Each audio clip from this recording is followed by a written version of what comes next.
Lu.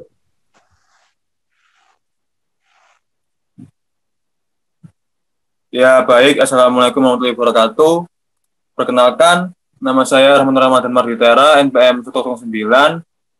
Di sini saya dan rekan saya yang bernama Ifatun Nurima Esa, NPM 143 akan, 142. Piro ya, Ya, NPM saya 142. Lanjut, Mas Manu.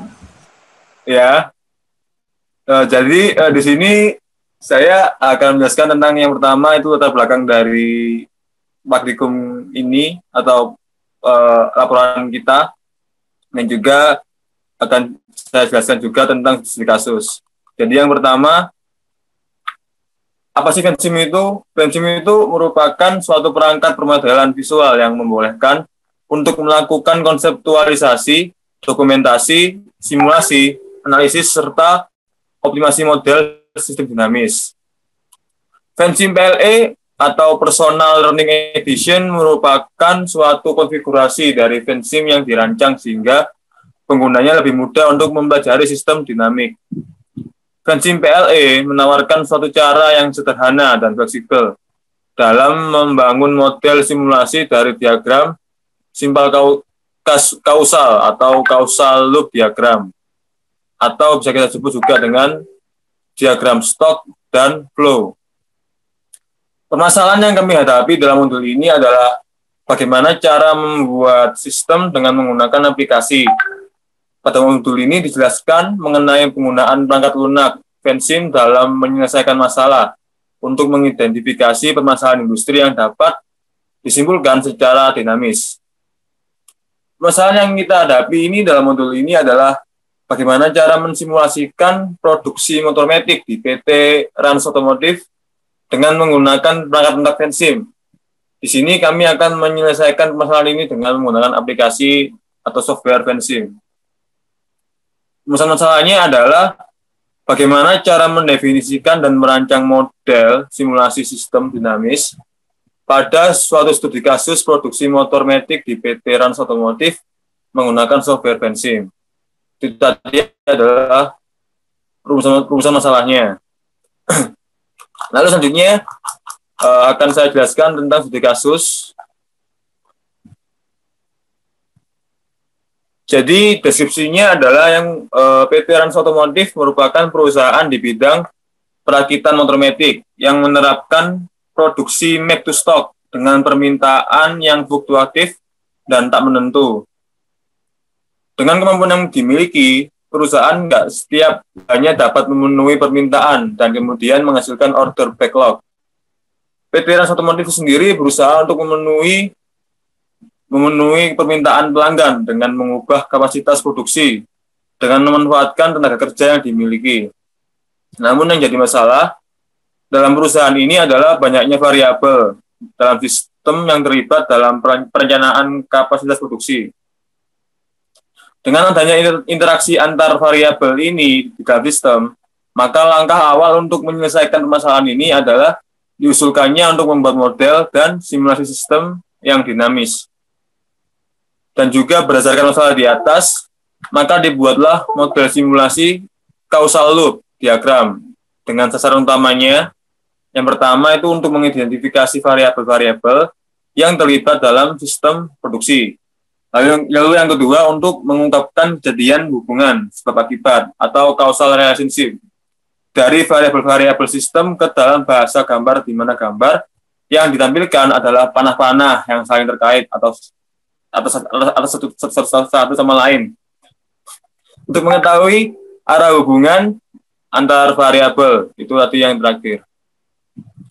Ya, cukup sekian dari saya. Untuk programnya akan lanjut dijelaskan oleh teman saya. Silakan Mas Esa, lanjutkan. Terima kasih, Saudara Manu. Lanjut ke segmen selanjutnya. Assalamualaikum warahmatullahi wabarakatuh. Oke, kita balik lagi di modul 3. Di sini saya akan menjelaskan bagaimana mengerjakan studi kasus saya, yaitu tentang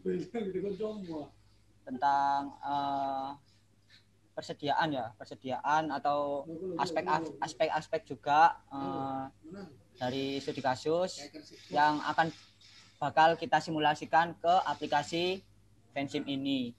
Jadi yang pertama kita akan buat apa? Oh ya, casual flow. Casual loop. Wis bos, sarekam. Casual loop.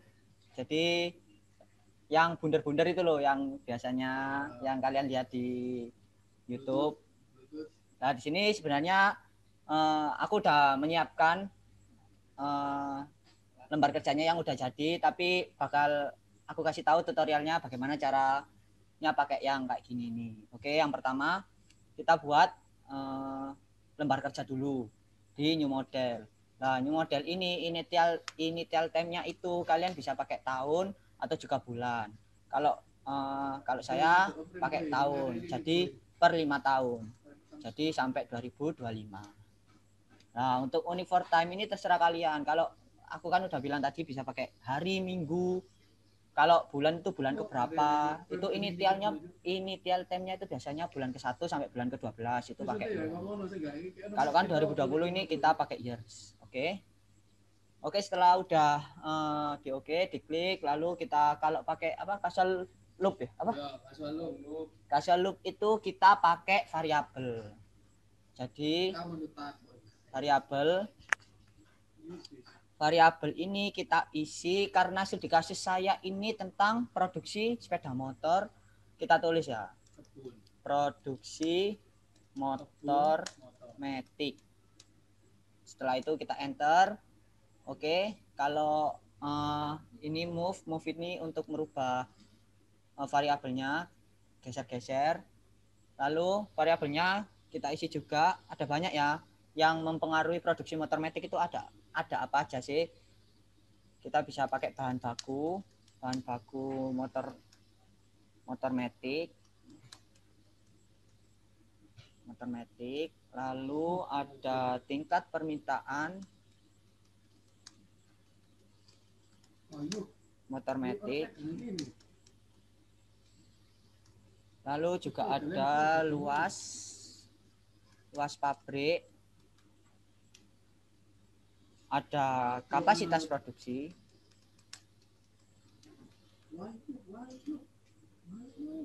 jumlah tenaga kerja.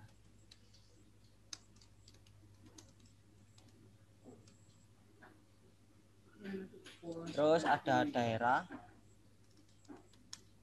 gagal produksi. Oke, setelah ini kita menyambungkan antara aspek-aspek ini ke beberapa variabel. Kita menggunakan arrow. Contoh seperti daerah gagal produksi ini kita tarik ke produksi motor. Lalu kita tarik sesuai keinginan kita. Ada bahan baku itu juga sangat berpengaruh ya sama produksi motor matic. Lalu tingkat permintaan juga. Lalu luas pabrik juga. Lalu ada kapasitas produksi juga. Lalu kapasitas produksi juga itu bisa berpengaruh terhadap jumlah tenaga kerja. Jumlah tenaga kerja pun bisa berpengaruh terhadap kapasitas produk. Jadi saling timbal balik. Lalu jumlah tenaga kerja juga berpengaruh pada tingkat permintaan motor. Jadi apa sih fungsinya arrow ini? Ini untuk apa ya? Menyambungkan antara variabel lain karena mempunyai timbal balik. Ya, variabel satu dengan variabel lainnya. Lalu kita bisa apa sih timbal baliknya itu? Bisa plus, bisa minus. Artinya apa? Contoh ya, bahan baku di motor matic ini aku kasih tanda plus ya. Itu caranya diklik kanan, lalu ada polarity itu di plus. Artinya apa? Jika bahan baku motor itu banyak, maka produksi motor matic itu juga berpengaruh. Jadi plus, jadi banyak juga. Jadi produksinya itu bertambah. Nah, misal kalau daerah gagal produksi. Daerah gagal produksi ini semakin besar daerah gagalnya, maka produksi motor akan semakin kecil. Jadi kita pakai tanda minus. Nah, seperti ini. Klik kanan ya, kayak tadi, klik kanan, lalu diberi tanda minus. Nah, ini dia. Jadi ada plus, ada minus. Kalau timbal balik ini juga bisa. Kapasitas produksi ke jumlah tenaga kerja itu plus. Jadi kapasitas produksinya itu besar, maka jumlah tenaga kerjanya itu juga besar. Tapi kalau jumlah tenaganya kecil, maka kapasitas produksinya semakin kecil. Gitu. Nah, ini. Jadi nggak tak buat semua ya. Aku udah buat yang udah jadi, nanti tinggal tak jelasin aja. Nah, ini yang udah jadi. Misal ada produksi motor, ini kan ada skala variabelnya, ada bahan baku, daerah gagal. Nah, produksi motor ini juga berpengaruh untuk stok motor matic. Jadi produksinya semakin besar, stok motor maticnya semakin banyak. Impor juga, impor motor maticnya semakin banyak, stoknya juga banyak. Ini juga ekspor. Stok motor matic ini semakin jika sedikit, maka harga motor semakin dikit. Ekspor juga ini. Stok motornya kalau diekspor kan, kalau ekspornya lebih banyak berarti stok motornya itu sedikit. Ini juga konsumsi. Jika konsumsinya banyak, maka stok motornya itu berarti bertambah banyak untuk mengambil ke produksi motor matic.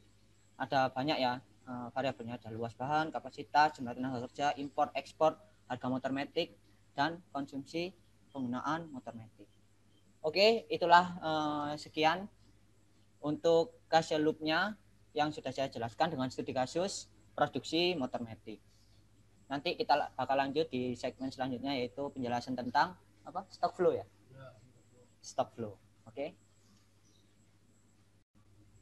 Oke, kita balik lagi di segmen selanjutnya, yaitu cara pembuatan stock flow. Studi kasus yang saya kerjakan yaitu tentang motor matic ini. Jadi seperti inilah jadinya, ada persentase, peningkatan, penurunan, terus permintaan, terus apa sih nanti bagaimana jumlah permintaan sepeda motornya, lalu ada ketersediaan bahan baku sepeda motor, lalu ada daerah gagal produksi, luas pabrik, juga permintaan pasar, ini juga tergantung pada impor. Tuh. Jadi gimana sih cara buatnya? Jadi cekidot. Oke, kita udah ke lembar kerja kosong seperti biasa. New model, kita seperti tadi ya, kita pakai tahun aja yang udah saya jelasin di casual loop-nya. Lalu ini pakai Oke, apa sih bedanya buat stock flow sama casual loop itu? Kalau casual loop itu kita pakai variabel tadi, tapi kalau kita stock flow itu kita pakai level. Jadi pakai level gini. Jadi nanti kita bisa equation atau kita beri perhitungan itu. Kita ketik jumlah permintaan sepeda motor.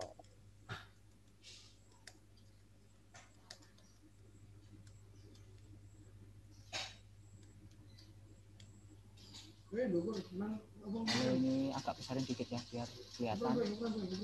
Lalu ada persentase peningkatan.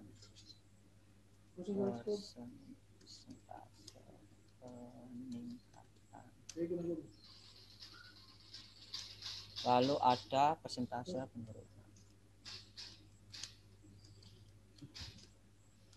Nah, tadi kan di casual loop kita pakai arrow, bedanya juga kalau di stock flow kita pakai rate. Jadi kita tarik ke jumlah permintaan motor, lalu kita ketik peningkatan permintaan.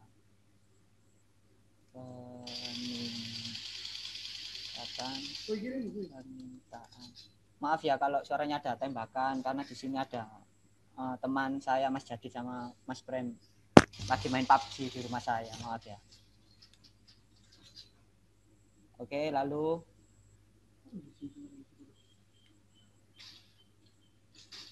kita rate juga, kita tarik ke sini. Di sini ada penurunan permintaan. dengan permintaan. Nah, lalu persentase ini kita tarik menggunakan arrow.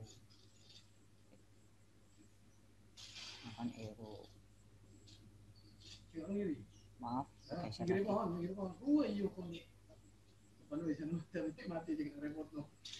Persentase pesanan kita tarik ke sini.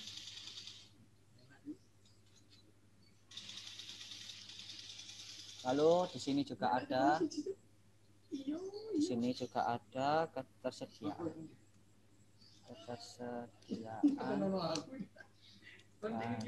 baku sepeda motor. Nah, ini kita besarin dikit biar kelihatan, lalu kita sambungkan ke sini. Nah, ini ya. Jadi ada lagi sebenarnya, ada daerah gagal produksi juga, ada luas pabrik. Tapi saya udah siapin yang udah jadi. Jadi di sini. Nah, ini udah jadi ya. Udah jadi. Lalu kita ke equation. Nah, apabila equation ini tulisan-tulisan kalian itu berwarna hitam, berarti equation kalian itu belum kalian atur. Jadi ketika udah putih gini, berarti udah diatur. Contoh ya, ini diklik kanan.